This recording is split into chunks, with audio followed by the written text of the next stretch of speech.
Welcome back to Wealth and Mobility Insights, brought to you by Gallant Toole, where we don't just follow the rules of global finance, we help rewrite them for those playing at the highest levels.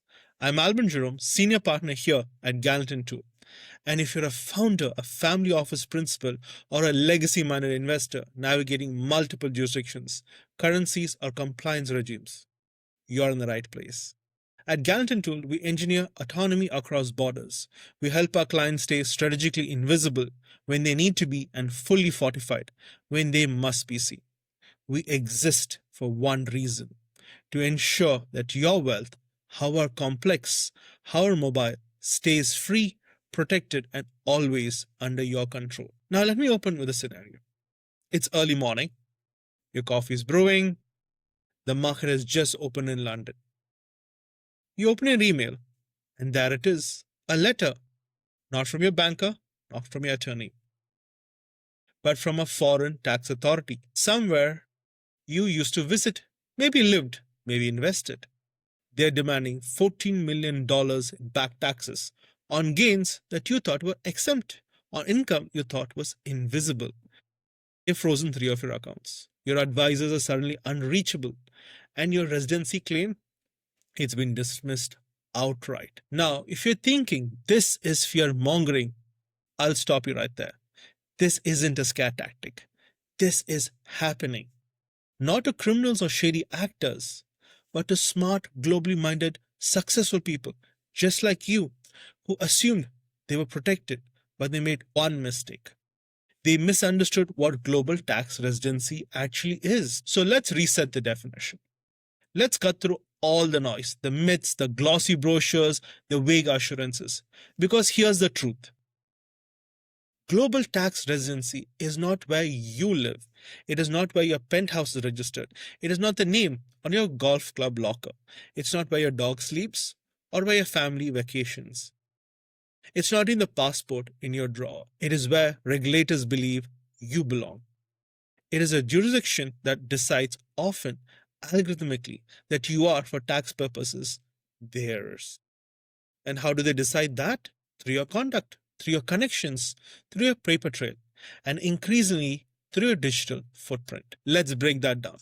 Residency isn't about opinion. It's not about intentions or lifestyle branding. It's a multi-factor inference drawn from systems that think in patterns and flags. They look at economic substance, where you earn, where you control, where you create value. Habitual residence, where you are routinely residing even for the part of the year. Center of vital interest, family, relationships, social tie, commitments. Data signals is another way, right? Airline logs, utility bills, directorships, SIM card usage, geolocation metadata, even your Netflix login. All of that gets fed into systems. Some are run by humans and some are now powered by AI. And once that inference is drawn, it sticks and you carry the burden of disapproving it. So let's look at how this plays out in the real world. Case 1, the founder's fantasy, right? A tech founder exits in fintech in Vancouver. Big payday, he's excited, moves to Dubai. The plan? Zero taxes, ultimate freedom. On paper, it sounds perfect, but reality tells another story. He left his kids in Canada, retained his RRSP accounts, didn't file a proper departure plan with the CRA. Still owned a house in Whistler, was still receiving Canadian health services, and his LinkedIn profile said, based in Vancouver. The CRA connected the dots. They said, you never really left. They reassessed him for $14 million in capital gains. No treaty protections. He faced penalties, interest, and reputational risk. All because the structure was sloppy. The move was aesthetic, not strategic. Let's look at another case, right? We call it the summer home trap. An investor based in Singapore purchases a charming apartment in Paris. He tells his advisor, oh, it's just a holiday flat. But he registers the utilities in his name. He joins a golf club. He accepts a boat seat in a local startup. He flies in and out on a consistent quarterly schedule. To him, this is casual, elegance, lifestyle. To the French tax authority, that's habitual residence, economic connection, and civic presence.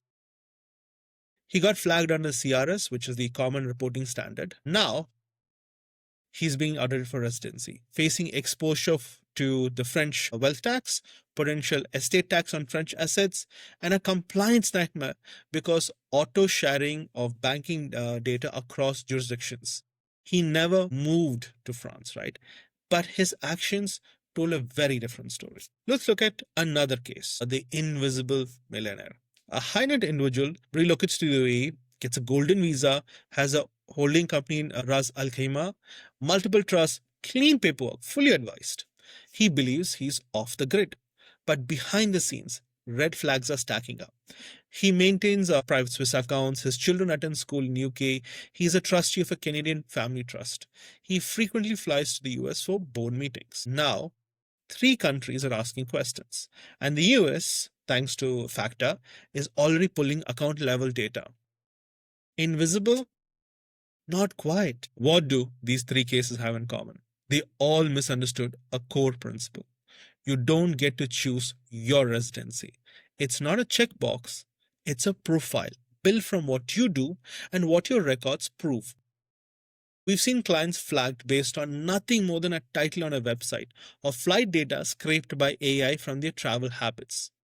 Residency in 2025 isn't declared, it's detected. And this is where the system fails. Most advisors see one country. Take a Canadian CPA. He has no context for your Cayman structure. A UK solicitor may freeze when you mention a UAE foundation. A US tax preparer blank stares when you bring your Portugal NHR status. What you need isn't a siloed regional advice. What you need is a quarterback.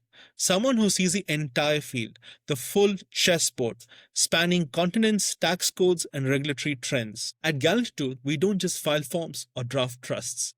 We architect, we build from top down using precision, not guesswork. And here's what we bring to the table. AI powered global residency mapping. See what every system sees before they act. Cross border estate optimization. Align your legacy across tax regimes. Geopolitical risk advisory. Stay ahead of the waves. Integrated roll-up platforms. Real time reporting across over 100 jurisdictions. You don't guess where you stand. We will show you. Then we build what others overlook, a fortress. If any part of this hits close to home, if you're thinking, this could be me, well, I'm here to tell you, it probably is. Don't wait for the tax authority to define your borders for you. Own your narrative. Take control.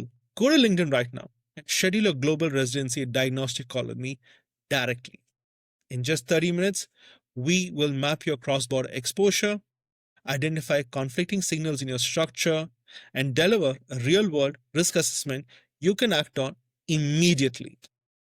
No fluff, no vague options, just clarity and a path forward. Let me leave you with this. You didn't build your wealth by accident. Don't let it be taxed like it was. Mobility without structure is a geotag roulette. But with the right strategy, it's not just legal protection, it's freedom. I'm Alban Jerome, and let me help you live the life you deserve. This has been Wealth and Mobility Insights by Gallant Toole. Until next time, stay sovereign.